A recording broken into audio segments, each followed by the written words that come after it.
You stand there, watching her shoulders tense as she lifts that suitcase, the faintest hesitation in her step. The evening light wraps around her like a halo, and for a moment, you convince yourself this is beautiful, that this pause, this break, is temporary. You nod, smiling, swallowing the lump in your throat. You tell yourself you understand. You tell yourself it's about her finding herself.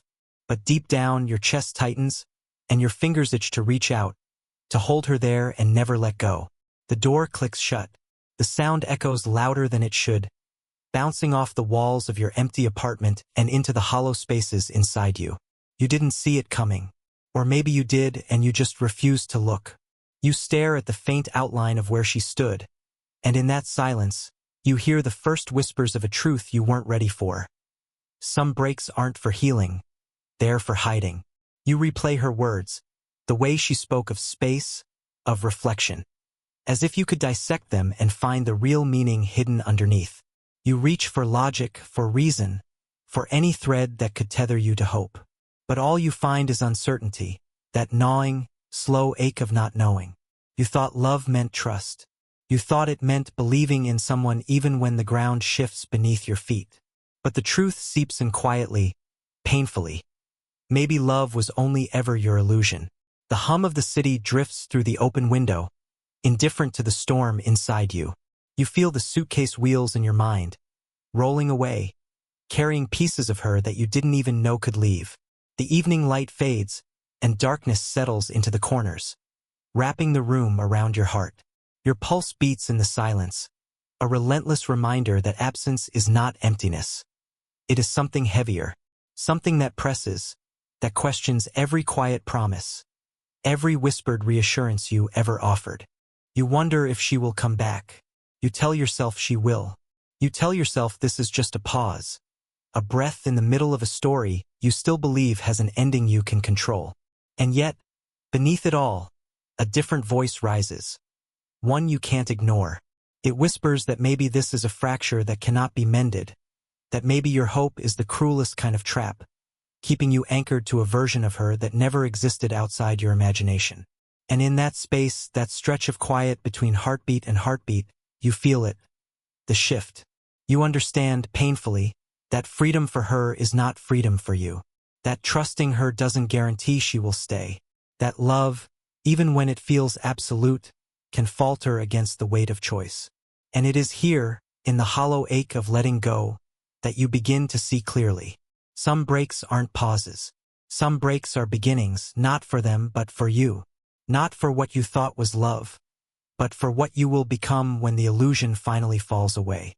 The phone glows in the dark, a tiny rectangle holding everything you're not supposed to have. You stare at it, fingers hovering, heart slowing as hesitation drags in every breath. Unread messages stack like tiny accusations, reminders that the person you thought was close is slipping away, one wordless pause at a time. You tell yourself it's just a phase, that she's processing, that silence doesn't mean anything. But every unanswered line, every ghost of a notification, is heavier than the last. At first, the messages came fast, urgent, long. Pages of thought, of laughter, of the us you believed was unbreakable. Then they became clipped, one-liners, shorter, colder, like someone practicing distance with precision. And now, nothing. Nothing at all. You scroll back, hoping for an echo of the warmth that once existed, and the void stares back. You realize, somewhere in the quiet between the notifications, that the distance isn't accidental. It's intentional. You wait. You hope. You rationalize. Every hour stretches like a bridge to nowhere. Each tick of the clock a reminder that absence is no longer just a gap. It's a language, and she has learned to speak it fluently. You imagine reasons that protect you from the worst truth. That someone can stop choosing you. That love, the kind you thought was unshakable, can quietly vanish into silence without a word of explanation. You try calling. You try messaging. Each time, the screen lights up only to betray you with emptiness. The phone vibrates once, maybe twice, and then nothing. Even when you see her name, your thumb freezes over the screen. You know you shouldn't reach out, yet the ache in your chest compels you to try anyway. The dim glow of the room, the faint ticking of the clock, the distant hum of the city outside, all of it amplifies the slow, creeping tension in your chest. And somewhere between hope and resignation, a realization claws its way into your mind. You told yourself she was just hurt, just needing space, just trying to breathe. But the quiet screams something different, something sharper, something you weren't ready to hear. It screams that distance is not always measured in miles or time. Sometimes it's measured in choices, in the deliberate act of stepping back, in the silent turning of attention elsewhere. And sometimes, the person you thought was yours is quietly disappearing before your eyes. It's a heavy truth, one that sits in your throat and refuses to leave. You can feel it in every beat of your heart, in every hesitation, in every glance at that glowing screen. The messages you never send, the calls you never make, the hope that dwindles with each passing day. They are all part of a new reality you can't escape. The distance that once seemed like patience or understanding now feels like a lie. And when you finally see it for what it is, when the weight of silence becomes unbearable, you understand. Sometimes the distance isn't measured in miles, it's measured in intention. And intention cannot be ignored, no matter how much you try to believe otherwise. I see her before anyone else does. The crowd blurs around her, a wash of colors and movement, and yet my world narrows to the space she occupies. She walks with a rhythm I don't recognize, her steps measured, deliberate, carrying a quiet confidence that wasn't there before. The smile she wears is faint, almost apologetic, but her eyes avoid mine. I've waited weeks for this moment, waiting for clarity, for a word, for some sign that what we had wasn't lost. I thought I knew what to expect, rehearsed how I would greet her, imagined that relief would wash over me when she finally returned. But none of that prepares me for what hits first. The weight of change, subtle and undeniable, pressing against my chest. She moves closer.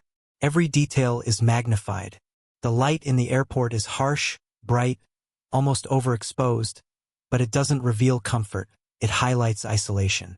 Her elegance is undeniable, her posture flawless, her aura impenetrable. And then my eyes catch it, her hand lifted ever so slightly, and there it is, the ring. A small, gleaming promise that was never meant for me, but now belongs to someone else. My chest tightens in a way I didn't think possible. Shock doesn't explode. It settles cold and precise, freezing my heart before it can shatter. My mind races, trying to understand, trying to rewrite reality, to fit this new, unwelcome truth into a story I can bear. I thought she needed space. I thought the break was about reflection. I never imagined it meant surrendering herself to someone else. The murmurs of travelers fade. The rolling suitcases, the distant announcements, all blur into the background. All that exists is her, that ring, the distance she carries now like armor, and the sudden, icy realization that everything has changed. The person I loved, the person I thought I understood, has returned, but not to me. She has returned with a storm I never saw coming. A storm that leaves my chest tight, my voice caught in my throat, my hands useless in a world that shifted while I blinked. Can't look away. I can't stop cataloging every detail, every shift in her expression, every guarded movement, every flicker of a smile that doesn't reach her eyes. The light catches on the ring again, and my stomach drops, not from anger, not from betrayal, but from a stunned, paralyzing disbelief. The truth doesn't stab. It slices slow.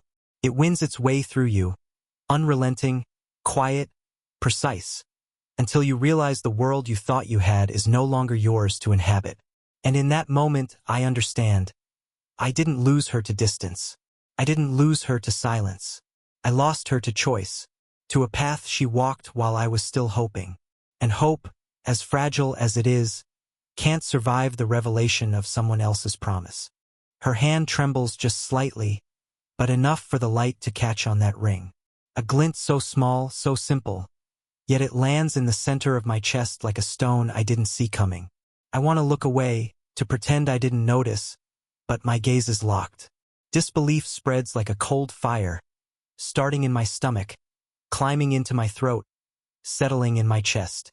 She says it casually, almost rehearsed, like she's delivering lines in a play where I am only a spectator.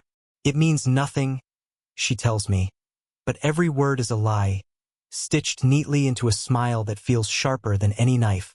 I want to scream. I want to shake her.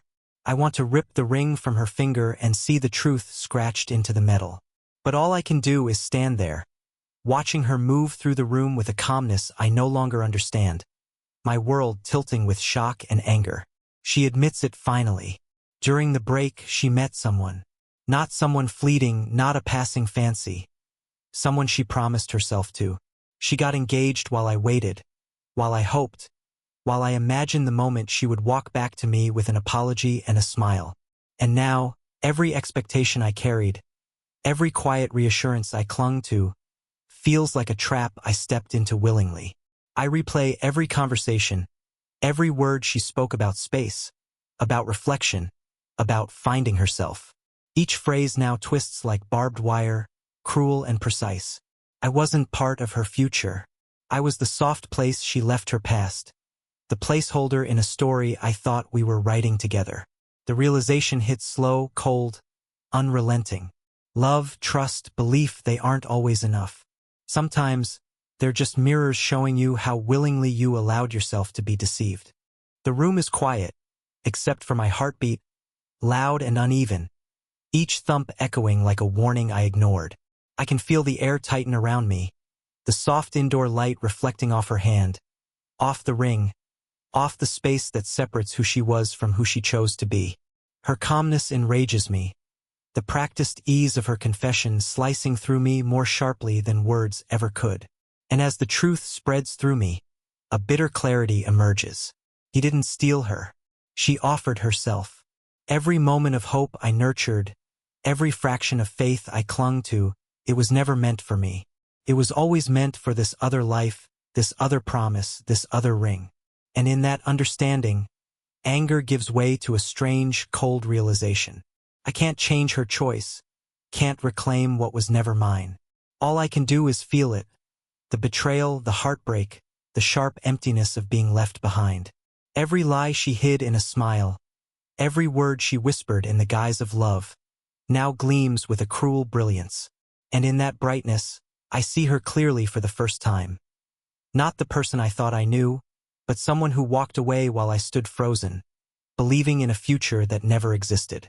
The rain falls in heavy sheets outside, drumming against the window like a heartbeat I can't sync with. I sit on the floor, back pressed to the wall, hands loosely clasped, shaking slightly, staring at droplets sliding down the glass as if they might carry answers I'm not ready to see. The room is dim, gray shadows stretching across walls that once held comfort, now echoing absence. Days blur into nights. I forget when I last ate, when I last slept properly. Time moves around me, indifferent, while I remain stuck in a loop of silent despair. Every corner whispers her name. Every shadow hints at where she should have been. Memories that once brought warmth now stab with precision. The laugh we shared, the way she leaned on me, the faint scent of her perfume lingering in the air. It all turns sharp, cruel, reminding me that she was never truly mine. I remember thinking the break was temporary, that she needed space, that love would survive absence. But the truth settles slowly, heavily, into my chest. She had moved on long before the break. Every "I need space" was a prelude, a warning I refused to read. Every hope I nurtured, every fantasy of reconciliation, every quiet prayer whispered in the darkness. All illusions. Stories I told myself to survive, to pretend that love still existed where it had quietly died months ago. The rain continues, relentless, matching the cold numbness spreading through my limbs. I feel heavy, like the floor beneath me has become part of my body. My heartbeat is loud in the silence, echoing the emptiness of the space she left behind. I try to speak, to curse, to release, but the words don't come. There's only a hollow ache, a quiet despair that no one can touch, no one can understand. I notice the faint flicker of light from the street, reflecting on the wet window, painting the room in soft, fleeting shadows. It should feel comforting, but it doesn't. It highlights the isolation, the emptiness, the brutal reality of being left behind while life marches on outside, indifferent to my broken heart. Every laugh, every movement, every moment that continues beyond these walls reminds me how far I've fallen, how small my world has become without her in it. And then I understand, fully, the depth of what I've lost. I wasn't losing her now. I had lost her months ago, and every attempt to cling to her, to hope for her return, was a lie I told myself to survive. The pain isn't loud. It's quiet. It seeps into every thought, every memory, every corner of this gray, rain-soaked room. It is the kind of pain no one prepares you for, the kind that doesn't scream but breaks you in silence. I sit there, listening to the rain, letting it wash over me, letting the cold settle in my bones. There's no fury left, no fight, only a quiet surrender to the truth. Love can leave quietly, life can move on, and sometimes the silence can break louder than screams. Morning light spills through the curtains, warm and steady, cutting through the gray of yesterday's despair. I tie my shoes, slow at first, feeling the tension in my shoulders, the ache in my chest. But there's something different now. A weight lifted, a clarity sharpening in the corners of my mind. Dust motes float lazily in the golden glow, and for the first time in weeks, I breathe deeply, letting the air fill me instead of weighing me down. Pain doesn't end you. It edits you. It strips away what you thought you needed, forcing you to rebuild from pieces you never knew existed. I can feel it in my muscles as I stretch, in my steady heartbeat as I push myself to move, to rise, to remember that life is still happening, still turning, even if she isn't a part of it anymore. I start small. A jog through quiet streets, the early morning birds weaving music into my lungs. I reconnect with friends I had neglected, conversations that remind me I exist beyond her shadow. Work, once a distraction, now becomes a measure of control, a way to shape something tangible in a world that had felt so unsteady. Each small action is a brick in the foundation I'm rebuilding. Each choice a reminder that the center of my life can be me again. And slowly, inevitably, the obsession fades. The compulsive scrolling through her social media stops. The endless hope for a message, a sign, a return, it stops. I realize the waiting itself was the longest prison I ever built, and I am stepping out one deliberate step at a time.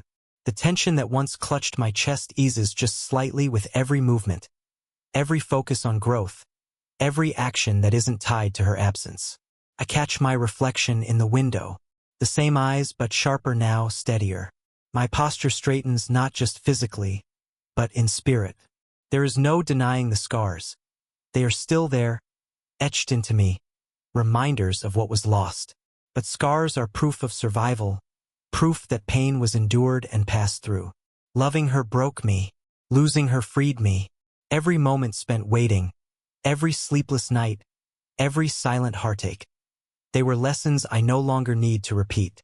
And in the quiet sunlight, with dust motes dancing and morning stretching across the room, I feel something I haven't felt in a long time. Control, clarity, and a cautious but undeniable hope. Life is happening. Not around me, not despite me, but through me. And for the first time, I am not a passenger in my own story.